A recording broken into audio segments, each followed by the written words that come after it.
वहाँ मेरा मेरा क्वेश्चन है कि यहाँ पे मतलब लेफ्ट साइड पे हमें मतलब 3 टाइम्स शो हो रहा है, लेकिन परसेंटेजेस के अंदर जब हम जाते हैं तो 2 टाइम्स शो हो रहा है, मतलब एक तरह से हो रहा है। क्योंकि तो ये ट्रेंड नहीं ना है, ये इसका इसके साथ ट्रेंड नहीं ना, ये है इसका इसके साथ, इसका इसके साथ, इसका इसके साथ। You understand? ओके ये ट्रेंड एनालिसिस नहीं है, ये एनालिसिस कौन सा है कि उस साल के डेट, उस साल के टोटल एसेट्स का कितने परसेंट, अच्छा ठीक है, okay sir, right? Right sir. So let's move to understand common size income statement. हमारे पास गिवन है डेटा 2005 का, 6 का और 7 का। अब जब हम इनकम स्टेटमेंट की बात करेंगे तो everything should be divided by sales. अगर आपने आपसे पूछिए 28.7 कहाँ से आया,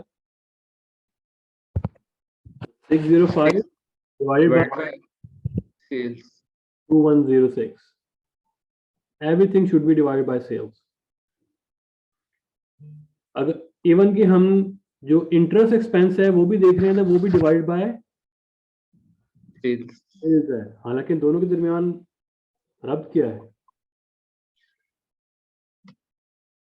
क्या ये जरूरी है कि जब सेल्स बढ़े तो इंटरेस्ट भी आपका बढ़ेगा? इंटरेस्ट तो फिक्स है, राइट? सिमिलरली एडमिन एक्सपेंसेस, आपकी सैलरीज जो आप मैनेजर को दे रहे हो या आपका रेंट है, वो भी हम देख रहे हैं कि वो भी हम परसेंटेज ऑफ सेल्स ही देख रहे हैं, तो इसके अपने डीमेरिट्स भी हैं, राइट? ये आपको एक ओवरऑल एक ग्लांस में तो आपको इंफॉर्मेशन बता रहा है, लेकिन क्या ये 100% हम इसको सच सच मान लें? नहीं। क्यों? क्योंकि कुछ ऐसे एक्सपेंस हैं जो कि सेल के साथ डिपेंडेंट हैं। उसके लिए हम एक टर्मिनोलॉजी यूज करते हैं,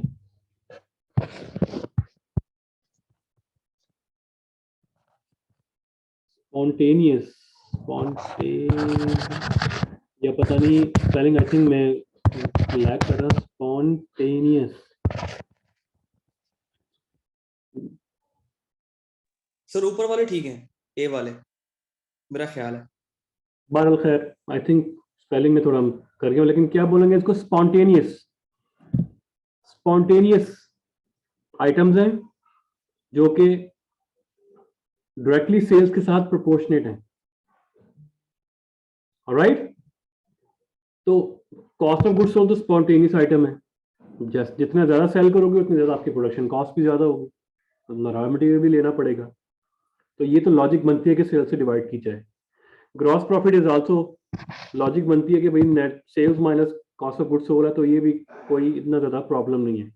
एडमिन एक्सपेंसेस में तो काफी सारी चीजें आती हैं। रेंट आ गया, अगर आपकी सेल बढ़ी तो क्या आपका रेंट भी बढ़ेगा? आपकी सैलरी, हाँ वेजेस बढ़ सकती हैं, आपकी सेल बढ़ी तो आपने एक्स्ट्रा शिफ्ट लगा दी है, वेजेस आपकी बढ़ना स्टार्ट हो गए हैं, दैट्स परफेक्टली फाइन। लेकिन क्या आप अपने मैनेजर को डबल तनख्वाह देना स्टार्ट कर दोगे अगर डे सेल्स डबल होगी? नहीं। फिक्स रहेंगी, राइट? सिमिलरली डेप्रिसिएशन, डेप्रिसिएशन तो वैसे भी अगर आप सेल ना भी करें तो भी डेप्रिसिएशन बढ़ती है, क्योंकि डेप्रिसिएशन क्या है? एसेट की लाइफ को हम नंबर ऑफ ईयर्स पे डिवाइड कर देते हैं, चाहे आप सेल करें ना करें, डेप्रिसिएशन तो होना ही होना है।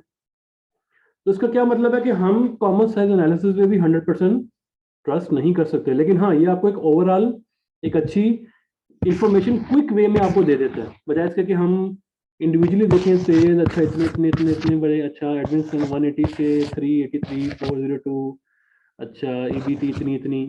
तो हम अगर हम डायरेक्ट इसको सेल्स पे डिवाइड करके देखें तो हमारे लिए ज्यादा मीनिंगफुल हो जाएगा। अगर इतने इस पे और करें तो ज्यादा मीनिंगफुल हमारे लिए हो जाएगा। हाँ जी, 2005 में जो कॉस्ट ऑफ गुड्स सोल्ड थी हमारी सेल्स का 68.7% थी, हमारी कॉस्ट कम थी।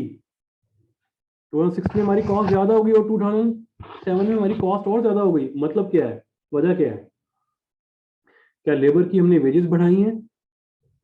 क्या हमें रॉ मटेरियल महंगा मिल रहा है, राइट?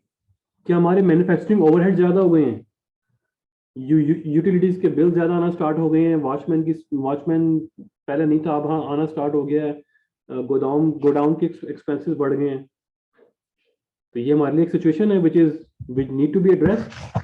अगर तो हमारी कॉस्ट, हमारी सेल जितनी मर्जी हो, कॉस्ट प्रोपोर्शनेट बढ़नी चाहिए, तो ये तो हमारी 68% के करीब करीब रहनी चाहिए थी। ये तो कम से कम 4 to 5% बढ़ गई है। इसकी वजह क्या है? ये हमने देखा कि हमारी इन्वेंट्री बहुत ज्यादा है। इन्वेंट्री को सेव करने के लिए क्या कर रहे हैं हम? गोडाउन में डाल रहे हैं, स्टॉक में रख रहे हैं। उनके लिए फिर हमें वॉच गार्ड भी चाहिए, सिक्योरिटी भी उसकी चाहिए, फिर ऑब्सोलीट भी हो रही है वो। इसलिए हमारी प्रोडक्शन कॉस्ट हमारी बढ़ती जा रही है, कॉस्ट ऑफ गुड्स सोल्ड हमारी बढ़ती जा रही है। अब ये तो हमने फटाफट देख लिया यहाँ से, लेकिन यहाँ से अगर हम कंपैरिजन कर रहे होते तो हमें ये चीज़ पता ना चलती। क्यों? क्योंकि हम कहते कि भाई सेल बढ़ रही है तो कॉस्ट ऑफ गुड्स सोल्ड भी बढ़ रही है, तो नेचुरल है। लेकिन हमने जब इसका कॉमन साइज एनालिसिस देखा तो हमें पता लगा कि यार सेल्स का तो ये तकरीबन 69% नहीं होना चाहिए था, ये तो बढ़ रही है। फिर क्या मतलब है? हमारे पास इन्वेंट्री, प्रोडक्ट कॉस्ट हमारी बढ़ रही है। वजह क्या हो सकती है? तो प्रोडक्ट कॉस्ट किसके बराबर होती है? Direct labour, direct material, manufacturing overhead. अगर आप मैनेजरियल अकाउंटिंग आपने पढ़ी है तो। ऑलराइट, एडमिन एक्सपेंसेस हमने देखा कि जनाब बढ़ रहे कि कम हो रहे हैं। रेशियो एनालिसिस में हमने डिस्कस किया था कि जब इसका हमने कंपैरिजन पढ़ा था, आई थिंक रेशियो एनालिसिस का, जब हमने ये this indicates that the cost of goods sold and administrative cost may both be too high and a potential problem, right? तो ये आपको यहाँ वाज़ेह तौर पे नजर आ रहा है। एक तो हमारा ये कॉस्ट ऑफ गुड्स सोल्ड बढ़ गई है आइटम, दूसरा हमने जब देखा एडमिन कॉस्ट वो भी बढ़ गई। हालांकि फिक्स थी, फिक्स होती तो फिर सेल के साथ इसकी वैल्यू कम आती ना। जब एडमिन एक्सपेंसेस हमारे, हम कहते हैं कि जनाब सैलरीज फिक्स है, रेंट फिक्स है, मेजॉरिटी पोर्शन तो उसका फिक्स है, तो चाहे सेल बढ़ रही है, जब नीचे वाले आइटम डिनोमिनेटर ओवर डिनोमिनेटर, नीचे वाला आइटम बढ़ रहा है तो रेशियो को तो कम आना चाहिए ना, लेकिन ये बढ़ता जा रहा है। इसका मतलब देखो पोटेंशियल प्रॉब्लम हियर। आगे आ जाओ। आगे ईबीआईटी इज जस्ट इसको नेगेटिव करके हमने माइनस करके लिखा है, तो इस पर ज्यादा बहस नहीं कर रहे, लेकिन फिर भी अगर हम कर भी लें तो हम देख लें यहाँ पे हमारा ऑपरेटिंग प्रॉफिट कम ही हो रहा है। वजह क्या है? High cost of goods sold आ गई और हाई हमारे पास एडमिन एक्सपेंसेस आ गए। इंटरेस्ट एक्सपेंस देखें हमारा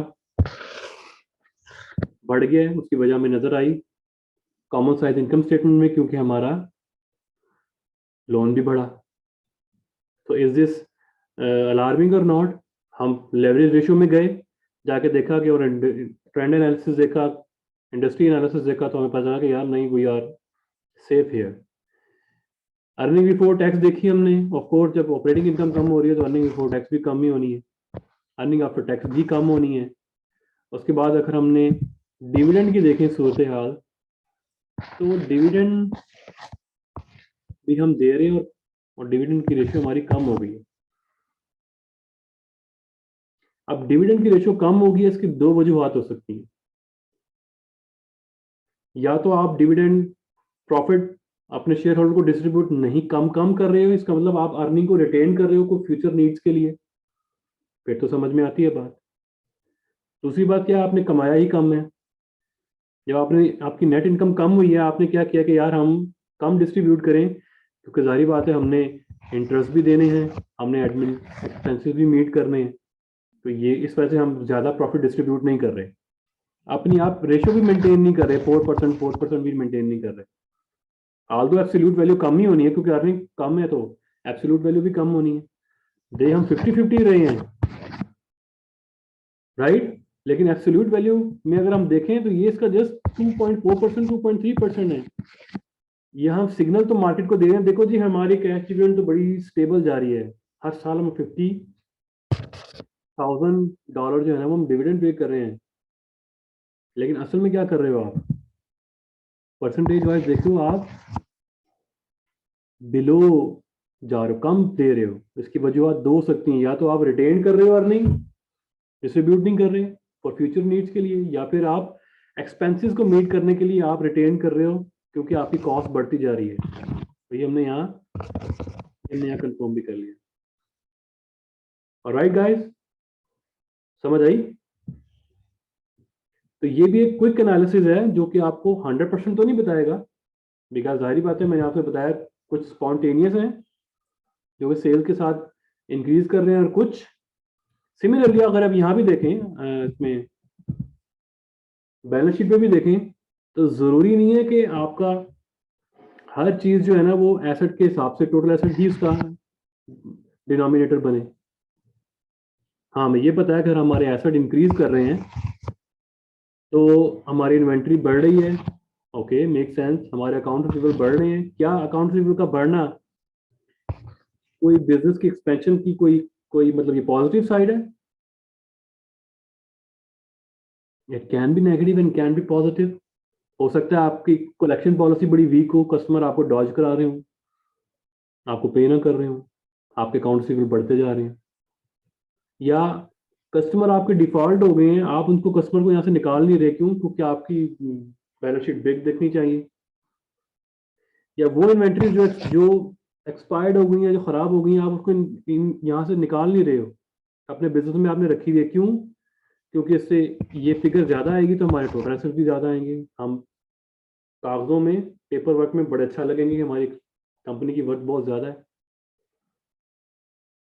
ऑलराइट, इस तरह अगर हम, क्या जरूरी है कि अगर हमारे एसेट्स बढ़े तो हमारा करंट लायबिलिटीज जो भी है वो भी बढ़नी चाहिए? क्या ये जरूरी है कि अगर हमारे टोटल एसेट्स बढ़े तो हमारे टोटल डेट भी हमारा बढ़ना चाहिए? ऑलराइट, तो ये अब आपने अपना ब्रेन भी यूज करना है